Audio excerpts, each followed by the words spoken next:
Hey, Shady Side Academy, would now be a good time to play?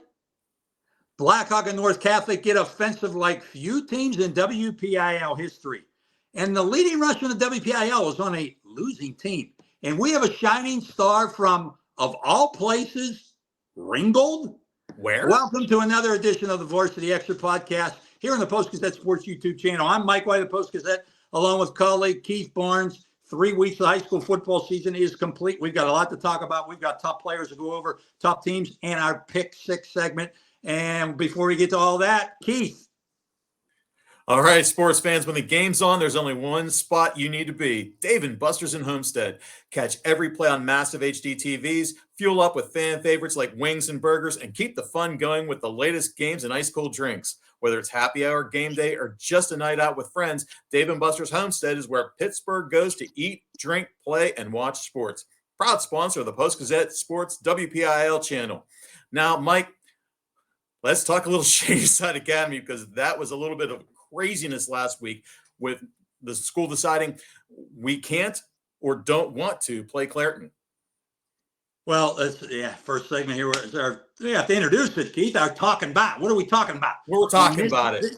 This was a pretty hot subject last week, and we were talking about the hot topics in this segment. Shady Side Academy against Clairton ended up forfeiting the game because they claimed they didn't have enough healthy players. You can give an opinion on this. Two things I would say. We got to look back. Shady Side Academy doesn't look very good in this, and how they handled this situation did not look very good. And now the question is, does the WPIAL do anything to Shady Side Academy? Why? Because, well, yeah, you can forfeit games for reasons like not having enough healthy players, but it is clear on what the WPIAL sends out to all teams on their website that if you're going to forfeit a game, you are supposed to let the WPIAL know in writing. Apparently, Shady Side Academy didn't do that. So they could, and a penalty for that is forfeiting championship rights, meaning playoffs. Now, Scott Seltzer from WPIAL didn't really have a comment. We'll have to wait until to see the next WPIAL Board of Directors meeting, whether they really do anything. But here's my thing with it. Two things. Shady Side Academy really handled the situation, in my opinion, not very well. Number one, they come out one day and say they can't play because they have close to 40 players and close to 20 of them are hurt and not able to play. Okay, well, that still leaves you about 20. Right. Which is about the roster size of Clairton. Let's be honest about this. Clairton only has about 25 players. Yeah, and then the next day, and then when they get word that the WPIAL, they might be in a little hot water for doing this, then they come out with saying they only have 9 healthy players that would be varsity players, only 3 offensive linemen, and 6 more who are freshmen who have never played. Well, what happened from one day to the next? I mean, they came out with a statement. They came out with statements. Their coach didn't talk, and I just think they don't look very good. Now, they play this week against Ligonier Valley. Will they play? You bet your booty they're going to play. Now, the only thing now, looking back at the WPIAL, should they do something? Can they do something? Here's what I say. For them to do something, the board of directors would have to say to get together, and there is that rule that they're supposed to it's on the PI. It's taken from the PIAA rules of forfeiting. But if you do something to Shady Side, something like that, a penalty, basically you're saying that they're lying. And what proof do you have of that? I don't know. I mean, really, that's what you have to say, because you would have to say that Shady Side really had enough players and could have played, and they came up with this number of, one day this, next day that. Basically, you're saying, no, we don't believe you. Basically, you're going to call them liars if you do something to them and penalize them. I think it's a real difficult situation, to say the least. In my estimation, there's 3 ways you can look at this. Number one, Shady Side Academy is the unluckiest team ever to take a football field, ever to lace up cleats. Because if you lose 77.5% of your roster between one game and the next, after you scored 50-some points and won a game. Yeah, against a team in a higher classification. They beat a Class 3A Burrell team the week before by 20 points. And that or 20 or 30 points. So that's in there too. Number two, your coaching staff should be fired because they didn't condition their players properly and they're all dropping like flies. Whoa. So they didn't do that. Like I said, there's three options here.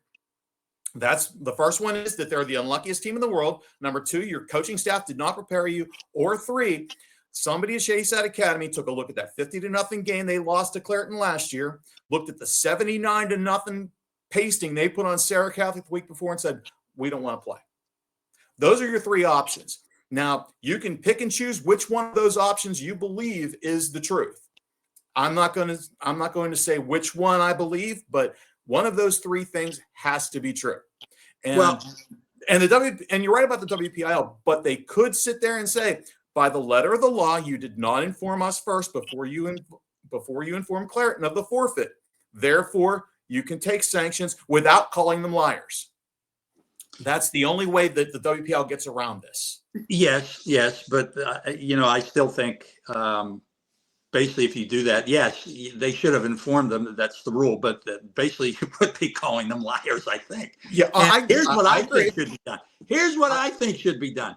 If they play Ligonier Valley this week, which they will, they should be made to play. They can make up that game. Yes. And the WPI will eventually, they won't make it up. They won't want to make it up. But they should be made to play. They should be, if they play Ligonier Valley, they should be made to play Clairton on Monday. If you got enough players, well, then make up that game. That's what I say.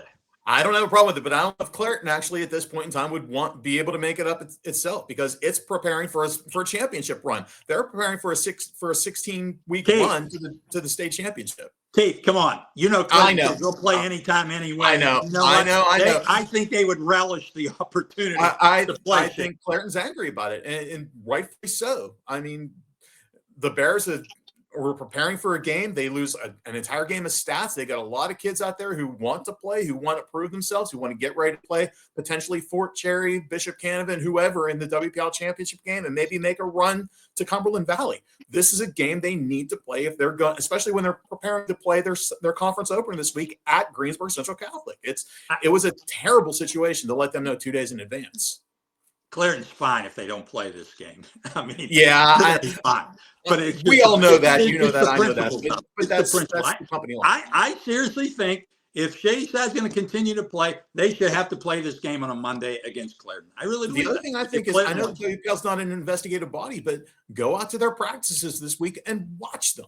See how many kids are practicing, because if all of a sudden they go from 9 kids available to 40 on the field, you know that there was something hinky going on. I mean, there's video showing 33 players in uniform at the end of the game the week before. But anyway, let's move on. We got some subjects to get to here, a number of them in Talking About segment. And so what are we going to talk about next, Keith? What's next? Let's talk about North Catholic and Blackhawk. What a game that was last week at J.C. Stone Field.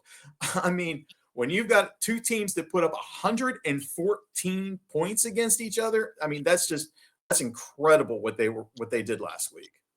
Well, it is the 4th most points scored in WPIAL games since 1950. The most is 126. Next is 119, the Shannock Riverside. Next is 118, Jeanette and Aliquippa in a playoff game with Terrell Pryor, and now North Catholic Blackhawk.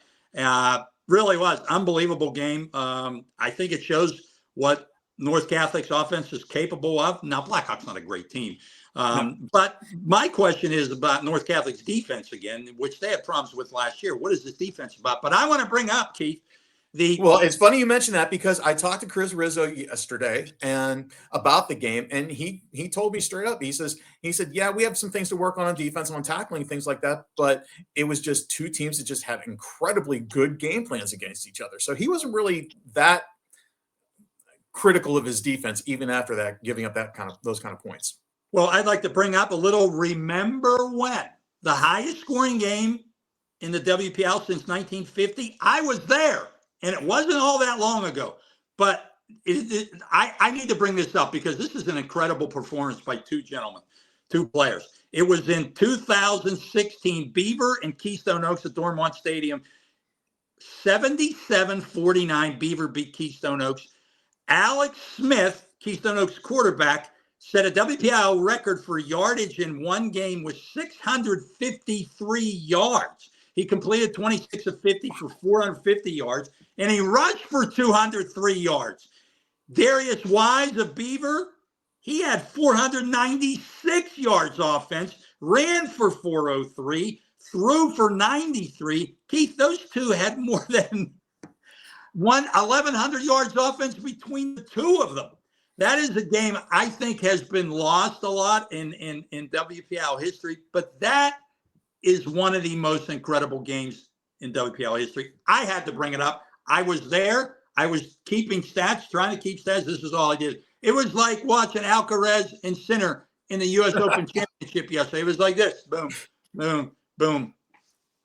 Well, I was at the number 5 game on that list. It was a 69-44 game with Ford City and Northgate back in 2001, and that was one of those games too. Northgate would score, and Ford City had 2 kickoff returns by Seth Fox for touchdowns in that game. So it was, Northgate would score, then Ford City would just return a kick for a touchdown, and then all of a sudden it just kept building and building and building. That was just a crazy game too. So those kind of games are just nuts. But if you look at some of the stats from that North Catholic, the North Catholic and game from Friday night, I mean, it's just incredible. I mean, 44 first downs, 818 rushing yards, 1,158 total yards, and 2 running backs with over 300 yards on the ground.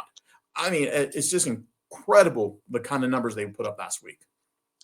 And speaking of one of those running backs, Logan Shade from North Catholic ran for over 300 yards, scored a bunch of touchdowns. Yes. He threw shade on Blackhawk for sure. Yes, he did. One of those running backs. Now, Blackhawk stats had Brayden McCarthy, their own player, with 277 yards, I think. North Catholic had him a little over 300. But let's talk, speaking of the next topic here I'm talking about, I want to talk about Brayden McCarthy of Blackhawk. He is now leading the WPIAL in rushing, and he's on a losing team. Blackhawks 1-2, and you know what? Keith, will we have the leading rusher in the WPIAL on a losing team this year? It's potential. It hasn't happened since 2018 when Dustin Schoaf, who is now the head coach at York, was the leading rusher of WPIAL 2 years consecutive and on a losing team. Only 5 times has it happened in the 2000s. Will this kid lead the WPIAL in rushing this year, and will he be on a losing team? I don't know if he's going to lead the WPIAL in rushing this year, but there's a very real possibility he's going to be on a losing team. Depends on how some things play out, and there are some really good backs out there and some really, I want to say, tasty games that they're going to have some pretty good numbers in coming in. But even if the WPIAL's leading rusher is on a losing team, I think it shows more about where the game is evolving as compared to where it's been in the past.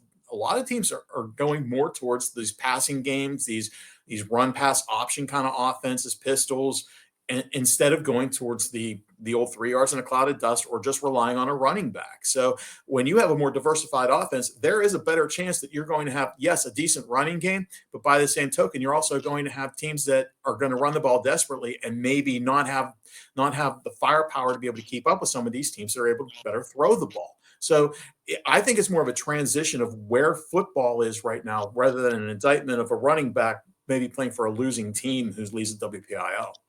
Well, I give the kid credit. I mean, he's doing some marvelous things. Absolutely. I don't think he's going to lead the WPIAL in rushing. I think he's going to be up there, and I think they are going to have a losing team because once they get in the conference play, that's a pretty good conference, and Blackhawks going to lose some more games. All right, let's move on. Next subject. At Southmoreland. Is it Anthony who? I'm talking about Anthony Smith, the Southmoreland quarterback who last year as a freshman threw for over 2,000 yards, got an offer from Pitt, left Southmoreland, transferred to Seton LaSalle this summer, ruled ineligible by WPIAL, ruled ineligible by the PIAA, was going to take his case to court, but decided, I'm going to bolt, went to another state, played for Fairmont High School in West Virginia now. And Southmoreland's quarterback is now Dawson Wolfe, Big Bad Wolfe. And all he did last week, Keith, he had a pretty good game again, ran for 3 touchdowns, threw for 2 against Laurel Highlands. Now Laurel Highlands is not tremendous, but he's now completed. Laurel Highlands was undefeated though at the time. They did win their first 2 games. Well, yeah, but they're they're not anything special. I didn't say that, but he's now completed a little bit towards the Mustangs there. Give him a little bit. He's now completed 26 of 40 for 374 and rushed for 213 yards. Dawson, Big Bad Wolfe, is he making people forget about Anthony Smith? I think he is. And you're talking about a complete overhaul at Southmoreland. I mean, the Scotties have a new quarterback, obviously, in Dawson Wolfe. They have a new head coach. So this is a whole new philosophy. And Southmoreland's 3-0 this year. And they're looking like a team that could 2-1. 2-1. 3-0. Who'd they lose to? I don't know, but I think they're 2-1. No, they're 3-0. While you're talking, I'm going to look it up. Okay, go ahead. No, you talk. Okay, so I think they're 3-0, but anyway, I think they're gonna give Elizabeth Forward a fight in the Interstate Conference. It's a very wide open conference, and they could certainly give them a battle. I mean, I still think Elizabeth Forward is leaps and bounds ahead of everybody in that conference, but by the same token, Southmoreland might give them a fight. So I guess we'll see as we're moving forward here. Well, I don't want to cap down on Anthony Smith too much. Obviously he's a very talented quarterback. He's at Fairmont High School. And last week they had their first game. He's 12 of 20 for 135 yards. Very obviously is a talented quarterback, but it looks like Southmoreland may not miss that much of a beat. All right, let's move on. Next subject, talking about here we go. Will the real Bethel Park passing game please stand up? Keith, what is the story with Bethel Park? And to pass is Devine. Evan Devine threw for 359 yards in the first week against Seneca Valley, most in the WPIAL.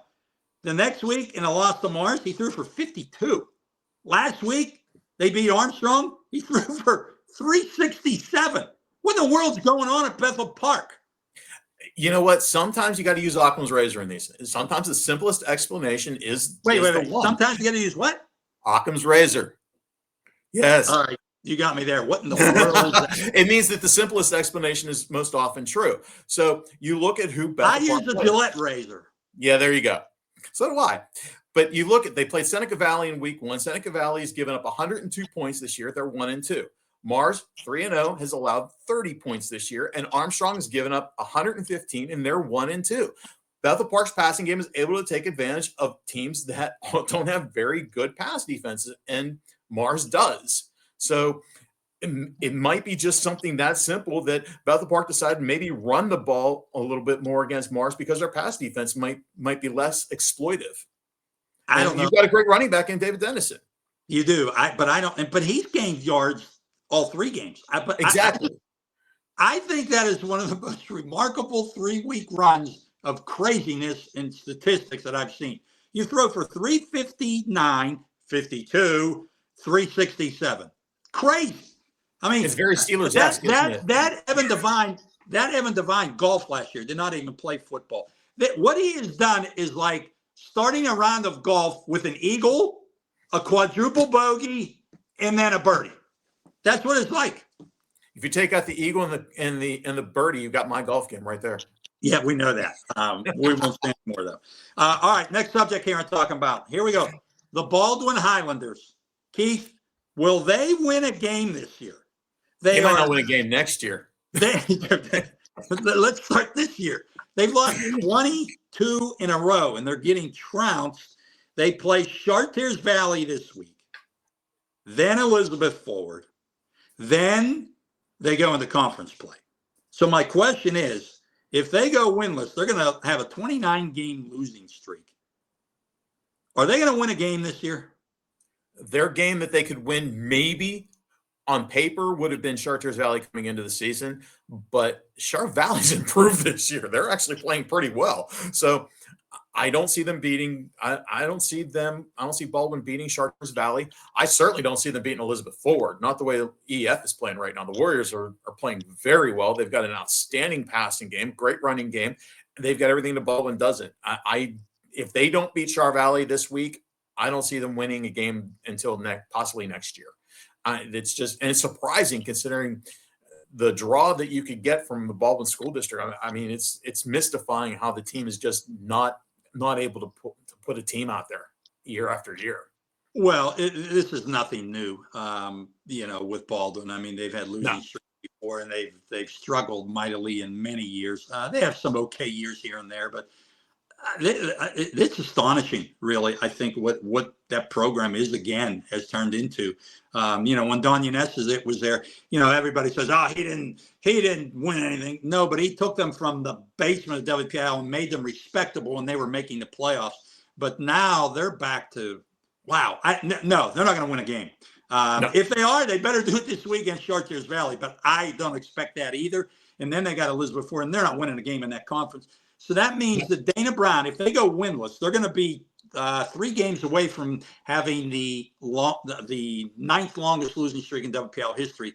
And if they don't win a game this year, that means that Dana Brown will be 1-29 in 3 years.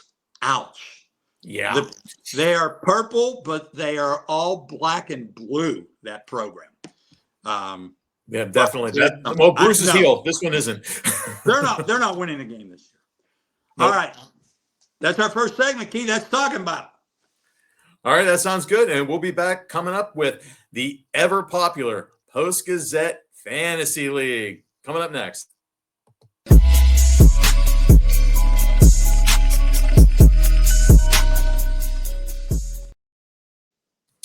Hi, I'm Keith Barnes, Post-Gazette, back here with my colleague Mike White here on the Dave and Buster's Homestead Post-Gazette Varsity Extra podcast. And Mike, what do you want to delve into right now? Do you want to do our fantasy league where you're dominating me, or do you want to talk about some of our shining stars?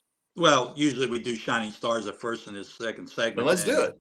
Yeah, we don't have to. I mean, dominating you, that's not really that surprise. Really.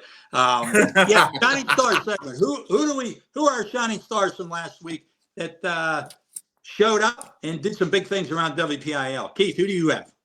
I have Dimitri Velisaris from Avonworth. I mean, we all came into the season talking about what Luke O'Neill was able to do for this team last year and how he was going to be the player that Avonworth was going to rely on the most. But Velisaris has done an incredible job this year. So far, he has 462 yards rushing in 3 games, 9 touchdowns. And last week against Aliquippa at Heinz Field, 176 yards and 2 touchdowns in an Avonworth win. I think he's been kind of a surprise maybe for the Antelopes this year. I think they expected him to do it. I don't think a lot of other people did. So we'll throw a little bit out to Avonworth this week. What do you got, Mike? Well, first I want to say Avonworth, really big win. We have number 1, but I think they proved themselves big time last week against Aliquippa. And it also showed a little bit of Aliquippa that what a lot of people thought might be true. This is not a great Aliquippa team. And Avonworth is really good, no matter what they do against Thomas Jefferson. My shining star this week, well, there is a new team kind of on the rise a little bit, and one of the reasons is the running back Amoni Ward from Ringgold High School. Where? Yes, from Ringgold. Yeah, we have a shining star from Ringgold. Do you believe that? The team that is not since Joe Montana. Yeah, a team that has struggled mightily in recent years. But Amoni Ward last week ran for 264 yards on 16 carries, scored 4 touchdowns against York in an easy victory. Now, I know York doesn't have a great team this year, but we're talking Amoni Ward. Ringgold has turned into Ward, and and some teams may have to go to the emergency ward after he gets done with them. Look, Keith, what he's done this year, 546 yards rushing, 12.2 yards per carry. Now, to put that in perspective, he's one of the leading rushers now in the WPIAL. Ringgold hasn't had a runner like this since a guy named Robert Heller back in 2005, who just happens to be Ringgold's coach now. He led the WPIAL in rushing 2005. He's in his second year as coach, and Ringgold, they're 2-1, Keith. 2-1. Hey, when's the last time that happened, Mike? Strike up the band, set off the fireworks. Ringgold's 2-1. They've won a total of 2 games in the last 3 years. They finished winless or with 1 win 4 times in the past 7 years. They beat Indiana and York. They're hardly, powerhouses, but they lost to South Allegheny, which is a good team. And really, when you look at it, maybe could Ringgold get a playoff spot in this conference? I'm not saying they will. That's looking way far ahead right now. Ringgold in the playoffs? But they're competitive now. They're talking playoffs. They're competitive, and they have a player. Amoni Ward. So I'm interested to see what happens. I'm not saying they're going to win the conference. I mean, they're in with TJ and some, Bell Vernon's down a little bit this year. Yeah, that's true. So, I think you gotta watch this team a little bit and watch Amoni Ward. There you go. All right, let's move on. Fantasy time. Fantasy time. Close one last week. You still got me, though. Post-Gazette Fantasy League last week. You had 47 points. I had 54. And the records of us now are I'm 3-0. Yes, and you are. You are 0-3. Yes, I am. Winless. Keith. I am winless. The shame is that. KB stands for Keith, beaten again. Yep. All right, so who do we got this week? And to remind folks again, we do this every week. We pick a quarterback, running back, receiver, kicker, just on points, no stats, just on points. Who has the most points wins the week. And again, I'm not to go, but I'm 3-0. So all right, let's start. Let's start this week. That's a nice humble brag there. We're good. Well, let's who did well for us last week? My guy Logan Shade. He threw shade on Blackhawk from North Catholic. He scored 24 points, 4 touchdowns. You're Ryan Messina from Elizabeth Forward. He scored you 18 points. Yes, he did. Your kicker here in Zerkat gave you 11. Yes, he did. But I picked the Fox Chapel kid on the right time. Yes, but not enough to win, but not bad. Shade really helped me. Ben Hayes from Bentworth helped me with 12 points, and my Summit Academy quarterback gave me 12 points, and my kicker at Hempfield gave me 6. So, but Shade was really the big reason I won. Absolutely. All right, he threw shade on me and on Blackhawk. Yes, that's right. Who we got this week? Let's start off with quarterback. Who do you got? Are you going first? I get the quarterback first this week. I'm going with the West Mifflin transfer to Westinghouse. So here is Smile. He's coming off a 5-touchdown game against Brashear last week, and they got Perry this week on Friday night at Couples. I think he's up for a big week this week. Last time they played Perry, they won with 11 players only. Westinghouse. I know. What might they do with a full team? My pick. Okay. I got one of 2 guys. I'm going to pick him. It's about time somebody picks him. Joey Filitsky, North Catholic. Led the WPIAL in passing last year. They play at Quaker Valley. Quaker was handled last week by Burrell. No, Freeport. Freeport handled him last week. So Joey Filitsky, they put up all those points. He has to have at least a few touchdowns again. I'll go with Joey Filitsky. All right, moving on to running back. You get the running back. My pick for running back is going to be Deacon. I don't know how to pronounce his last name. The Deacon Dohout from Dehout, Jefferson Morgan. They play at Mapletown. Deacon was good last year. He's good again this year. He's scoring a lot of points. He's my pick this week. I'm going with AC Corfield from Southside. He's been great this year. He was great last year, and they've got Summit Academy this week. You know, when AC Corfield goes to Washington, is it ACDC? Could be. He's back in black, right? That's better than Dirty Deeds. Okay, you're you got it. You finally got where I was going. Okay, absolutely. Who's going first? Wide receiver. That'd be me. And since I didn't get to use him last week because Shady Side Academy decided to forfeit, I'm going with Brayden Murphy this week. They've got a huge game against Greensburg Central Catholic. I think Clairton's going to be champing at the bit to get on the field again. And in a big game in their Eastern Conference opener, they're going to want to make a statement. GCC is the only team I see that can really, really challenge them this year with their quarterback. But I think Clairton's going to want to make a statement, especially after last week. And Brayden Murphy's been a big part of their offense on the outside. Jeffrey Thompson has a real good chemistry with him. So, yeah, Brayden Murphy's my pick. You know, you said Greensburg Central's quarterback. You know, Samir Crosby isn't playing quarterback. I know. He's been playing receiver. They got this Smithnoski kid playing quarterback. I know. So a little bit of a change here because we thought a lot of big things from Crosby coming into the year. And he is doing some good things. But yes. All right, my receiver, I'm going to stick with North Catholic, Preston Simcoe. Preston Simcoe, wide receiver in North Catholic. He is one of the leading receivers now in the WPIAL, scored a couple touchdowns last week. And he and Joey Filitsky, they'll hook up. hook up a few more times. So do me good this week, North Catholic. Preston Simcoe, I'll go with him. Now, on to kickers. I go first in this one, right? Yes, you do. I am going to take I can't decide between one or two guys. I'm going to take Xavier Jackson of Bethel Park. He has a field goal this year. They play at West Mifflin. I think they'll put some points on the board. Who knows? Will Evan Devine throw for 50 yards, or will he throw for almost 400? I don't know. But I think they'll put some points on the board. I'll go with Xavier Jackson. Anybody with the name Xavier, as a father of a Xavier graduate, I got to pick him. There you go.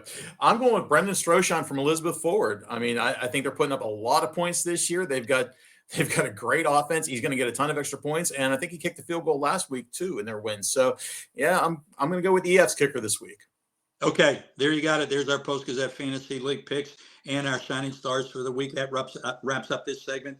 We'll be back with a little bit more here on the Post-Gazette Varsity Extra podcast here on the Post-Gazette Sports YouTube channel. Don't forget, like us, subscribe to us. Getting more and more views every week on this show, and our Athletes of the Week sponsored by Dave & Buster's. And we're not done yet. We've got a little bit more. Our pick six, the picks of the top 6 games of the week in the WPIAL. And where are they now? Coming up next.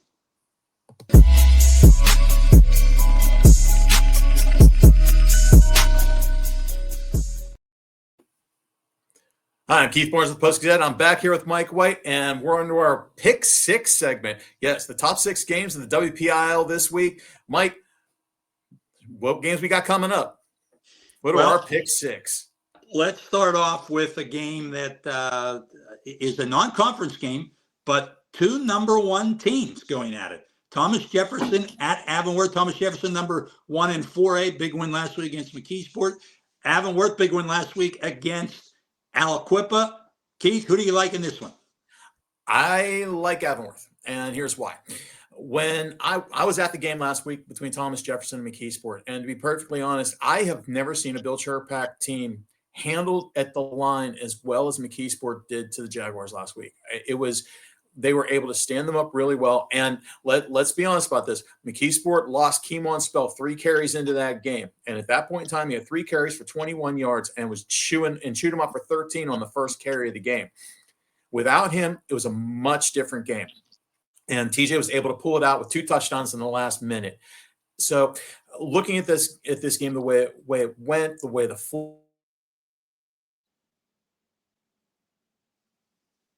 got beat up front, and Bill Churpak admitted that after the game. The way Avonworth was able to control Aliquippa, I think that they're going to be able to do the same thing against Thomas Jefferson this week. So that's why the Antelopes are my pick. This is a really tough one to pick. I mean, in normal years, and I'm not saying Thomas Jefferson is not good in normal years. I think you go TJ all the way, but Avonworth is really good. They proved it last week.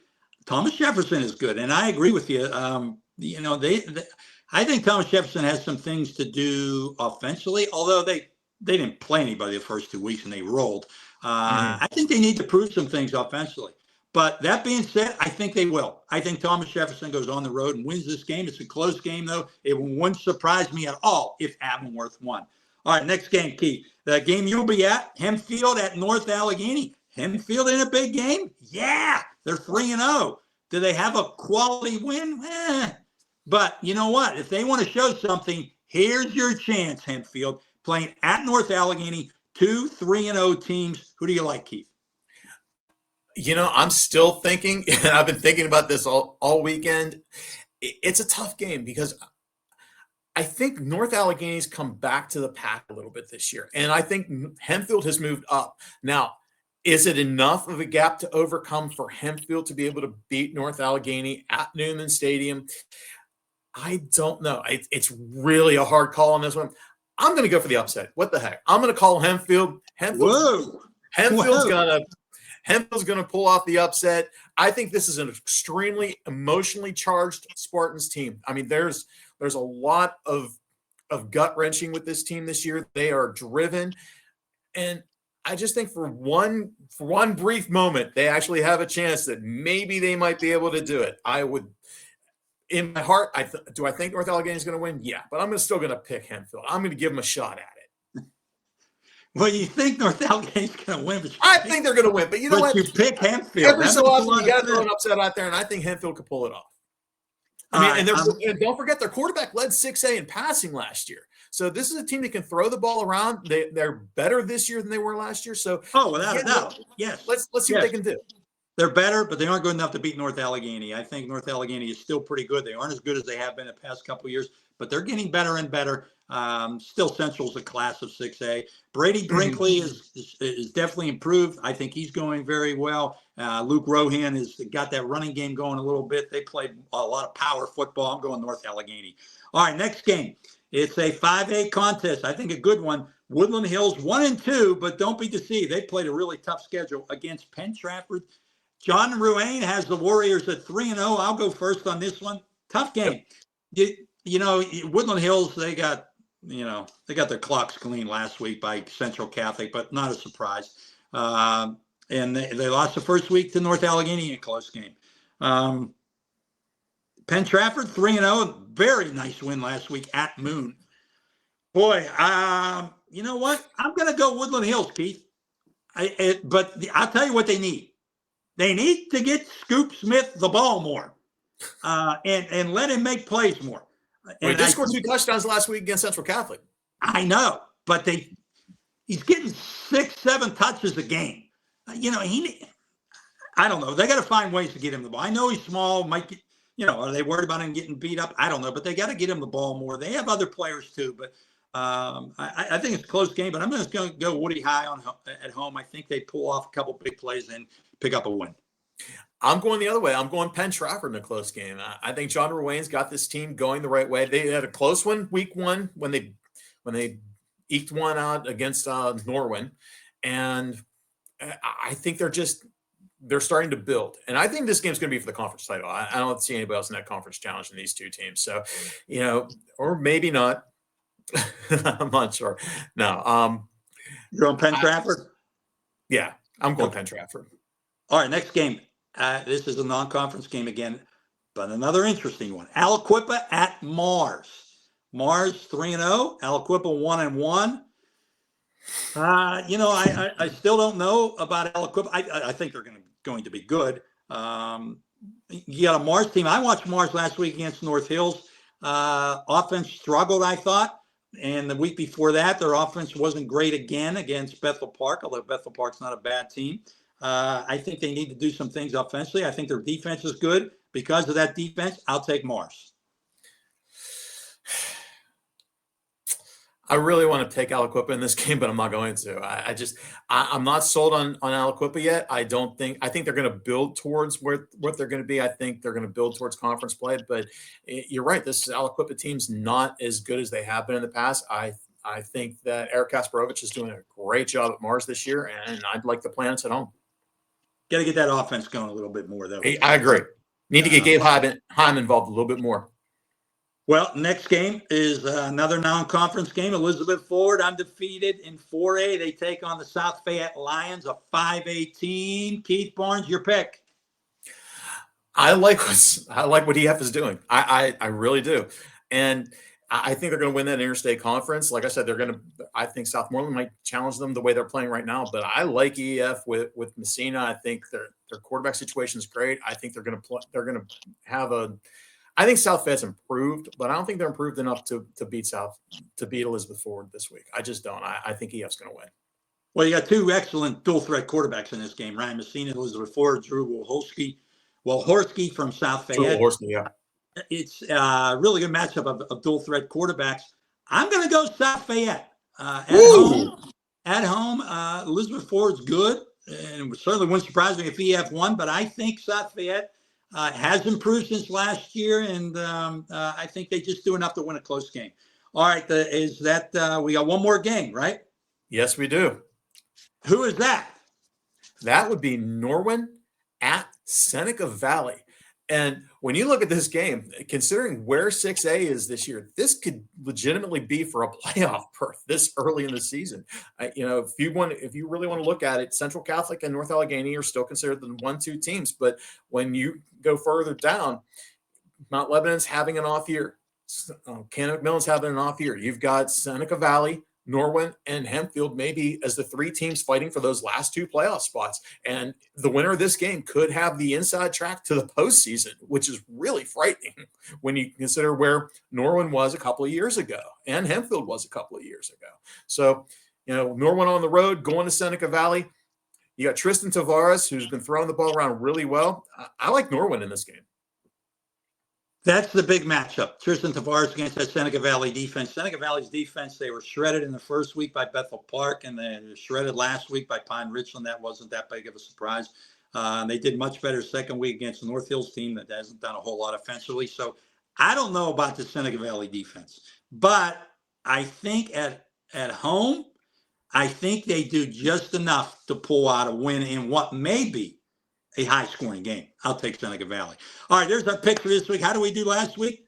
Well, we were both 500, 3-3. Yeah. You were 3-3, I was 3-3, but and I'm only 500 for the year, 9-9.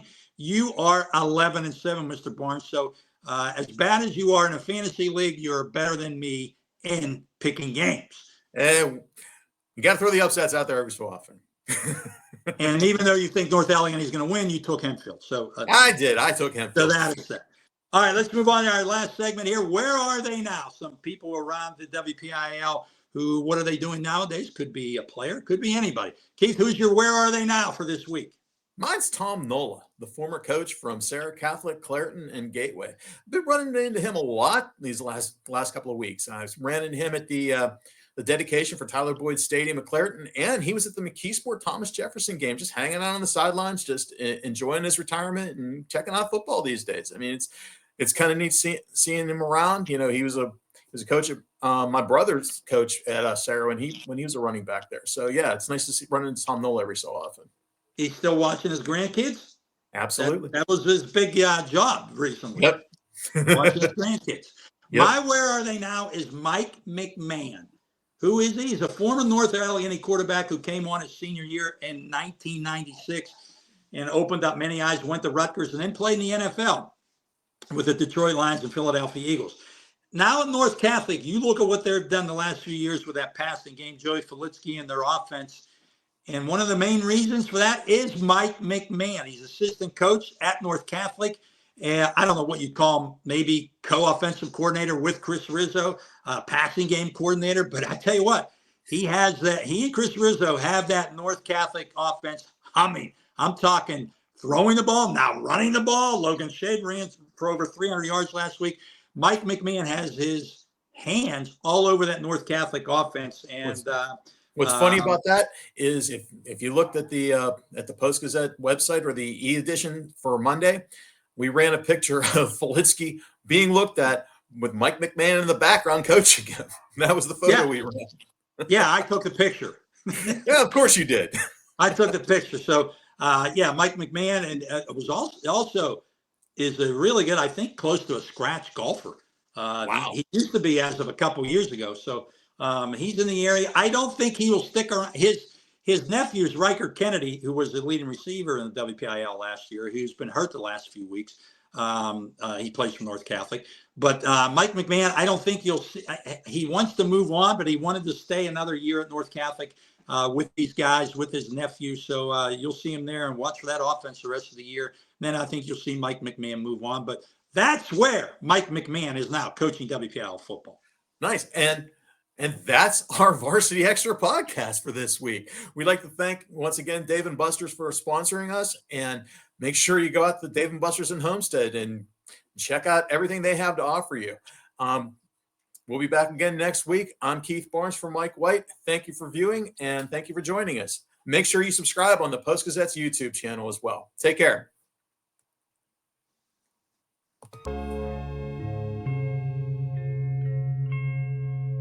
Thank you for checking out this content from Post-Gazette Sports. If you watch this video on YouTube, please like the video and subscribe to our channel. For all of the sports coverage the Post-Gazette has to offer, visit post-gazette.com.